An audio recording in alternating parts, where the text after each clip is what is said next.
என் அன்பு மாணவர்களுக்கு வணக்கம். இந்த வீடியோவில் ஒரு இம்பார்ட்டன்ட் 10 மார்க்ஸ் ப்ராப்ளம் வந்து பார்க்க போகிறோம். இங்கே பாருங்கள், 2 ப்ராப்ளம் இதில் வந்து சால்வ் பண்ண போகிறோம். ரொம்ப ஈஸியான மெத்தடில் உங்களுக்கு சொல்லி தர போகிறேன். வீடியோ ஸ்கிப் பண்ணாமல் முழுமையாக பாருங்கள். இப்போ தான் நம்ம சேனலுக்கு நீங்கள் புதுசாக வந்திருக்கீங்கன்னா சரவணகுமார் மேக்ஸுங்கிற சேனலை மறக்காமல் சப்ஸ்கிரைப் பண்ணி வச்சுக்கோங்க. உங்கள் நண்பர்களுக்கும் ஷேர் பண்ணி கொடுங்க. நம்மளால் முடிஞ்ச உதவியை நம்ம மற்றவங்களும் செய்யலாம்.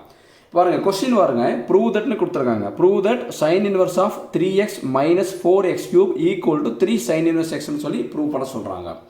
ப்ரூவ் தட்னாவே எல்ஹெச்எஸ் இருக்கும், ஆர்ஹெச்எஸ் இருக்கும். நம்ம இதில் வந்து ஏதாவது ஒரு சைடு எடுத்துகிட்டு ஒரு சைடு வந்து ப்ரூவ் பண்ணணும். கரெக்டுங்களா? இப்போ நான் பாருங்கள், இதை ப்ரூவ் பண்ணுறதுக்கு ஒரு சின்ன ஹிண்ட் மட்டும் ஞாபகம் வச்சிட்டிங்கன்னா போதும். இந்த இடத்துல 3 சைன் இன்வர்ஸ் எக்ஸ் இருக்குது பார்த்தீங்களா? இந்த சைன் இன்வர்ஸ் எக்ஸை ரவுண்ட் பண்ணி இதை நம்ம தீட்டான்னு எடுத்துக்கணும். புரியுதுங்களா? என்ன எடுக்கலான்னு பாருங்கள். Let sign inverse x equal to theta. இந்த ஒரு ஹிண்ட் தெரிஞ்சாலே போதும். ஏன்னா ஒரு ப்ராப்ளத்தில் வந்து நம்ம எக்ஸ் வந்து சைன் தீட்டான்னு எடுப்போம், ஒரு ப்ராப்ளத்தில் எக்ஸ் வந்து காஸ் தீட்டான்னு எடுப்போம், ஒரு இடத்துல எக்ஸ் ஈக்குவல் டு டேன் ஏன்னு எடுக்கிறோம். எந்த இடத்துல எதை எடுக்கிறோன்ட்டு நிறைய ஸ்டூடெண்ட்ஸ் கன்ஃபியூஷன் வரும். அதுக்காக தான் என்ன சொல்லித்தரேன்னா, இந்த சைடு இங்கே ரவுண்ட் பண்ணி இந்த தீட்டான்னு எடுக்க சொல்கிறோம் பார்த்தீங்களா? கொஸ்டினில் என்ன கொடுத்துருக்கானோ அதை ரவுண்ட் பண்ணி நீங்கள் தீட்டான்னு எடுத்தீங்கனாலே போதும். சரிங்களா? அதை இது வச்சு இந்த ஒரு ஹிண்ட் வச்சு நம்ம எந்த ப்ராப்ளம் கொடுத்தாலும் நம்ம சால்வ் பண்ணிடலாம். இங்கே பாருங்கள், sine inverse x equal to தீட்டான்னு எழுதுனாலும் கரெக்டு தான், theta equal to sine inverse எக்ஸ்னாலும் கரெக்டு தான். இதிலிருந்து நல்லா கவனிச்சுக்கு சாமி, இதிலிருந்து எனக்கு என்ன தேவைன்னா, நமக்கு பாருங்கள், எக்ஸ் வேணும்னு வைங்களேன். எக்ஸை வந்து சைன் தீட்டான்னு எழுதலாம். எக்ஸ் என்ன எழுதலாம்? Sine theta. இது எப்படி சார் எழுதுனீங்கன்னா, இங்கே பாருங்கள், இதிலிருந்து நமக்கு எக்ஸ் வேணும். இங்கே ஆல்ரெடி தீட்டா இருக்குது. இந்த சைன் இன்வர்ஸ் இங்கே போனால் என்னவா மாறிடும்? சைனாக மாறும். அப்போ எக்ஸ் ஈக்குவல் டு சைன், இங்கே என்ன இருக்குது? தீட்டா. அப்போ எக்ஸுக்கு பதிலாக சைன் தீட்டான்னு எழுதலாம். இப்போது நம்ம வந்து என்னென்னா, இது எல்ஹெச்எஸ், இது ஆர்ஹெச்எஸ். ஃபர்ஸ்ட் நம்ம வந்து எல்ஹெச்எஸ் எடுத்து நம்ம சால்வ் பண்ண போகிறோம். லெஃப்ட் ஹேண்ட் சைடு என்ன கொடுத்துருக்காங்க பாருங்கள், sine inverse of 3x minus 4x³ இருக்குது. அது எழுதிக்கிங்க. இப்போ சைன் இன்வர்ஸுக்கு சைன் இன்வர்ஸ். இப்போது 3 இந்த எக்ஸ் இருக்கிற இடத்துல எல்லாமே நம்ம சைன் தீட்டான்னு கொடுக்க போகிறோம். இந்த எக்ஸுக்கு பதில் என்ன கொடுக்கலாம்னு சொல்லுங்கள் பார்க்கலாம். எக்ஸுக்கு பதிலாக சைன் தீட்டா மைனஸ் 4 அப்படி எழுதிடுங்க.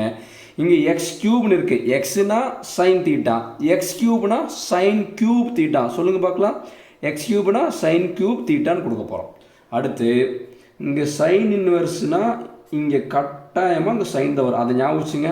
இங்கே சைன் இன்வர்ஸ் வந்தால் கண்டிப்பாக இங்கே என்ன வரும்? சைன் தான் வரும். இப்போ உங்களுக்கு வந்து இது என்ன ஃபார்முலான்னு மறந்துட்டீங்க அப்படின்னா நான் சொல்லித்தரேன். நல்லா ஹிண்ட் அந்த ஞாபகம் வச்சுங்க பார்க்கலாம். சைன் இன்வர்ஸ் வந்தால் இங்கே சைன் தான் வரும். ஆன்சரில் பாருங்கள், இங்கே என்ன கொடுத்துருக்காங்க? 2 கொடுத்துருக்காங்களா, 3 கொடுத்துருக்காங்களா? 3 கொடுத்துருக்காங்க. 3 கொடுத்துருந்தாங்கன்னா 3 தீட்டான்னு எழுதிக்கணும். புரியுதுங்களா? சைன் இன்வர்ஸ் வந்தால் சைன் தான் வரும். ஆன்சரில் 3னா 3 தீட்டா, ஆன்சரில் 2 கொடுத்துருந்தாங்கன்னா 2 தீட்டா. உங்களுக்கு புரியுதுக்கா? அப்படி சொல்லித்தரேன். ஆக்சுவலி இது எப்படி எழுதியிருக்கேன்னா, நல்லா கவனிச்சுக்கு சாமி. இப்படி ஒரு ஏரோ மார்க் கொடுத்துட்டு நல்லா கவனிச்சுக்கு சாமி. ஃபார்முலா தெரியலனாலும் இதை பார்த்து எழுதிக்கலாம். Sine 3 theta equal to sine 3 தீட்டாவோட ஃபார்முலா என்ன தெரியுங்களா? 3 sin theta minus 4 sin cube theta. இதை பார்த்தது எழுதுறேன். சைன் 3 தீட்டாவோட formula 3 sin theta minus 4 sin cube theta. இந்த இதனால தான் சமி இதை சைன் 3 தீட்டான்னு எழுதுறேன். 3 sin theta minus 4 sin cube தீட்டாவை சைன் 3 தீட்டான்னு எழுதலாம். அதனுடைய ஃபார்முலா புரியுதுங்களா? இப்போ ப்ராப்பர்ட்டி படி சைன் இன்வர்ஸும் சைனும் கேன்சல் ஆகிடு. நம்மளுக்கு என்ன வரும்னா 3 தீட்டான்னு வரும். 3 அப்படியே வச்சுக்கலாம். இந்த தீட்டாக்கு பதிலாக என்ன எழுதலாம்னு சொல்லுங்கள் பார்க்கலாம்.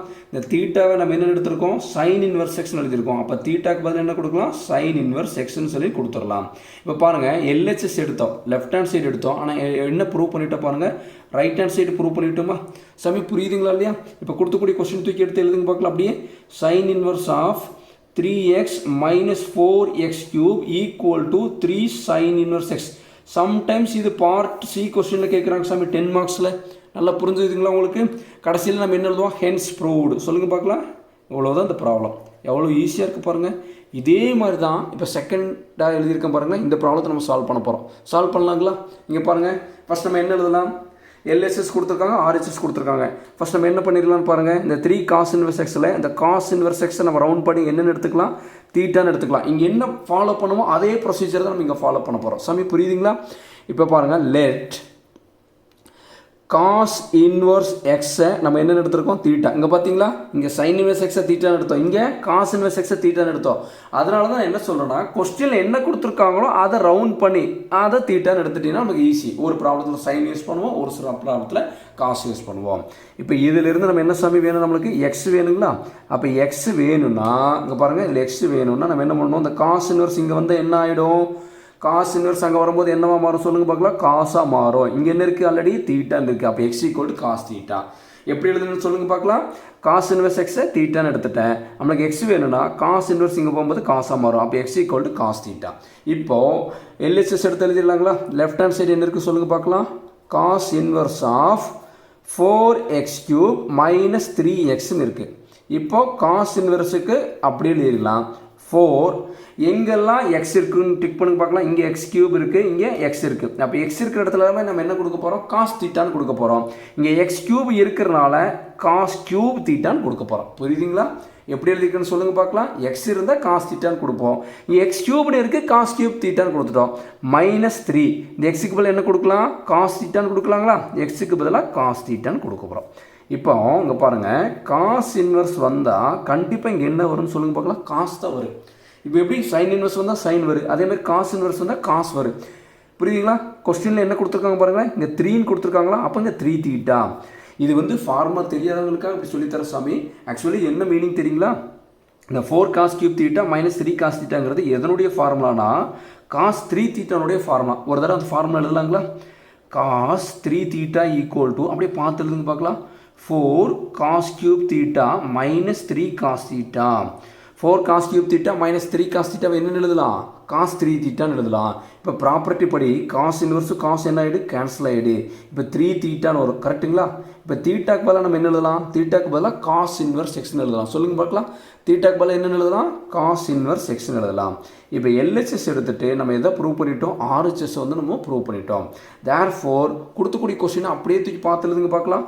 காஸ் இன்வர்ஸ் ஆஃப் சொல்லுங்கள் பார்க்கலாம். Cos inverse of 4x³ minus 3x. சாமி இந்த கொஸ்டினை பார்த்தாவது அப்படியே எழுதுறேன். கொஸ்டினில் என்ன கொடுத்துருக்காங்க பாருங்கள், அதை அப்படியே பார்த்து எழுதுறேன். 3 cos இன்வர்ஸ் எக்ஸ்ன்னு சொல்லி நம்ம வந்து ப்ரூவ் பண்ணிட்டோம். கடைசியில் நம்ம என்ன எழுதுவோம் சொல்லுங்கள் பார்க்கலாம். Hence proved.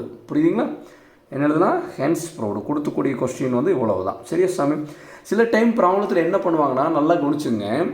இப்போ நம்ம வந்து பார்த்தீங்களா, ஆர்ஹெச்எஸ் இருக்குல்ல, இந்த ரைட் ஹேண்ட் சைடு எழுத பார்த்தீங்களா, ஆர்ஹெச்எஸ் தூக்கி எல்ஹெச்எஸ் கொடுத்துட்டு இந்த எல்ஹெச்எஸ் தூக்கி ஆர்ஹெச்எஸ்ல கொடுப்பாங்க. அதை இடத்துல மட்டும் கரெக்டாக நம்ம வந்து இந்த சைன் இன்வர்ஸ் எக்ஸை தீட்டான்னு எடுக்கிறது தெரியணும். இவ்வளோ தான் கொஸ்டின்ஸ் மாற்றுவாங்க. எவ்வளோ ஈஸியாக இருக்குது பார்த்தீங்களா?